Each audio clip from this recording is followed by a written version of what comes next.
So Pakistan is protecting its most important asset, and that is Hafiz Saeed. What about the rest of the country? We are seeing some new developments and movements. Of course, none of this is official. It is based on intel reports and surveillance. Pakistan is apparently rushing resources to the frontier, both the LOC and the international border. This includes radars, air defense systems, and soldiers. Reports say 2 divisions have been moved to Pakistan-occupied Kashmir, or POK. The 6th Armored Division, which includes tanks and combat vehicles, and the 7th Infantry Division, which is made up of foot soldiers and light artillery. Radars are also being placed near POK. One such facility is in Chor in Sindh. Pakistan has set up a TPS-77 radar site there. This is just 60 kilometers from the border. And what does it do? Well, radars monitor the airspace. They detect aircraft and possible airstrikes. And speaking of aircraft, where are Pakistan's fighter jets? Well, sources say the Air Force has cut down operations by 50%.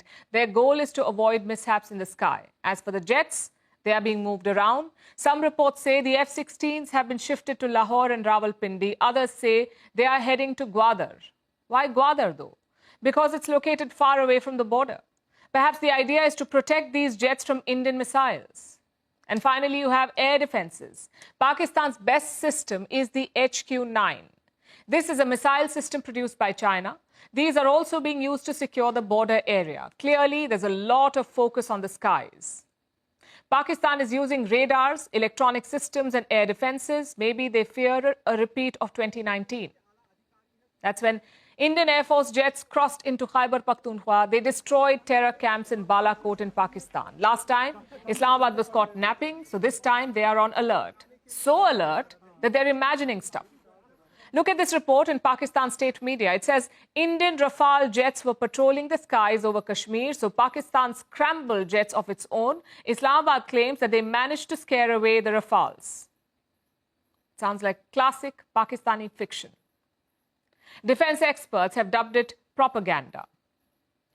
There is no visual evidence, no radar footage, not even an official statement from Pakistan's military. Plus, Rafales are frontline assets. They do carry out operations over Indian skies, and these planes and pilots do not panic. They are built to handle routine interceptions. Maybe it's all part of mind games. And that's what India will have to guard for. Pakistan cannot match India in conventional warfare. So they could resort to unconventional means, like propaganda and cyber attacks.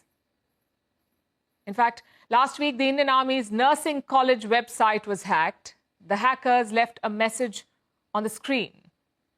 It said the two-nation theory is not just an idea, it is the truth. And it's very similar to what Pakistan's army chief said. Days later, the army school websites were hacked and their home pages were defaced. This week, the website of Rajasthan's education department was hacked. The hackers left a message on the page. It called Pahalgam an inside job. So overall, Pakistani cyber attacks seem to be rising. A common hack is to put the Pakistani flag on OTT websites. Such instances have gone up by 10 to 15%. Clearly, there is a dedicated cyber campaign here. India must guard against such strategies. We may have the advantage on the battlefield, but Pakistan will play dirty. Our air defenses can handle their aircraft, but our firewall needs to handle the hackers.